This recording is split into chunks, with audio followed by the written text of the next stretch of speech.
2 años después de que el poder militar de Myanmar lanzara un golpe de Estado contra el gobierno elegido democráticamente, el país se ha hundido como nunca antes en una crisis y ha sufrido un retroceso generalizado en cuestión de derechos humanos, en casi todos los parámetros posibles que se analicen, y en todas las áreas de los derechos humanos, económicos, sociales y culturales, así como los civiles y políticos.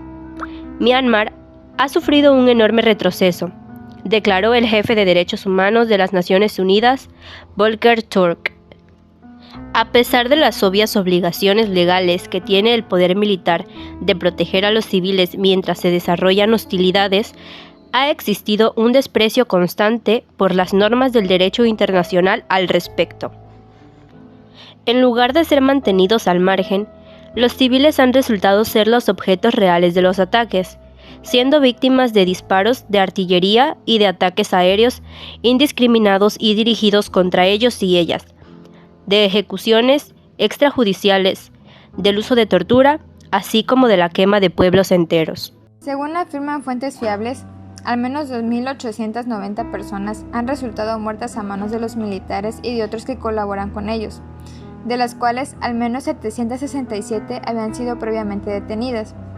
Esta viene a ser con certeza una infravaloración del número real de civiles muertos como resultado de las acciones militares. Otros 1.2 millones de personas han sido desplazadas internamente y más de 70.000 han abandonado el país, uniéndose a otro número superior al millón de personas. Informaciones creíbles señalan que más de 34.000 estructuras civiles, incluyendo viviendas, clínicas, escuelas y lugares de culto, han sido incendiadas en los últimos 2 años. La economía de Myanmar ha colapsado y casi la mitad de la población vive ahora por debajo del umbral de pobreza.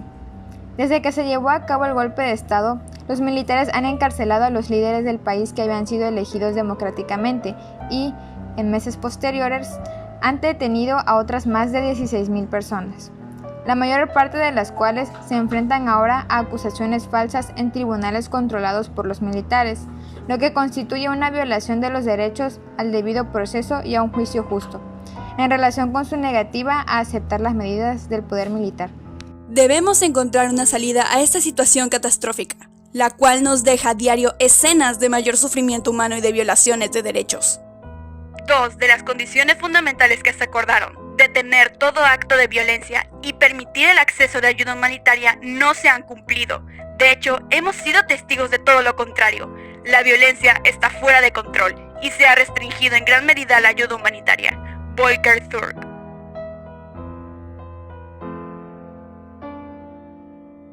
El alto comisionado señaló otras medidas que serían cruciales para conseguir unos cimientos políticos para resolver esta crisis. La puesta en libertad de todos los prisioneros y prisioneras políticos, incluyendo a la consejera de Estado Aung San Suu Kyi y el presidente U Win Mint, tal como solicitó el Consejo de Seguridad de las Naciones Unidas.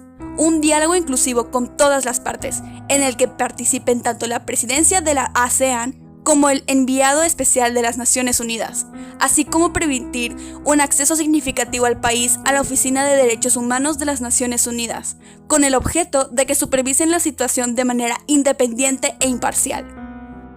El restaurar el respeto por los derechos humanos es clave para acabar con esta crisis, para terminar con esta situación donde los generales de Myanmar están tratando de apuntalar por la fuerza bruta un sistema de décadas de funcionamiento en base al cual no tienen que obedecer a nadie fuera del poder militar. Aquellos responsables de los ataques diarios contra los civiles y de violaciones de derechos humanos deben responder plenamente por sus actos. Los militares han de quedar sujetos a una supervisión real y efectiva por parte de civiles. Esto será difícil de conseguir, pero todos estos elementos son básicos para devolver cualquier apariencia de gobierno democrático, de seguridad y estabilidad al país, declaró Turk. En su primer año de independencia, Myanmar fue uno de los primeros estados miembros de las Naciones Unidas en votar en favor de la Declaración Universal de los Derechos Humanos. Desgraciadamente, al tiempo que celebramos 75 años desde la aprobación de la declaración, los militares parecen estar dedicados de forma activa a violar los valores, principios y derechos fundamentales consagrados en la misma, se lamentó el alto comisionado. El mes pasado, el Consejo de Seguridad se unió para adoptar una resolución pionera que exigía un final inmediato a la violencia, entre otros pasos urgentes. Ahora ha llegado el momento de que el mundo se una y adopte medidas conjuntas para detener los asesinatos, proteger al pueblo de Myanmar y garantizar el respeto por sus derechos humanos universales.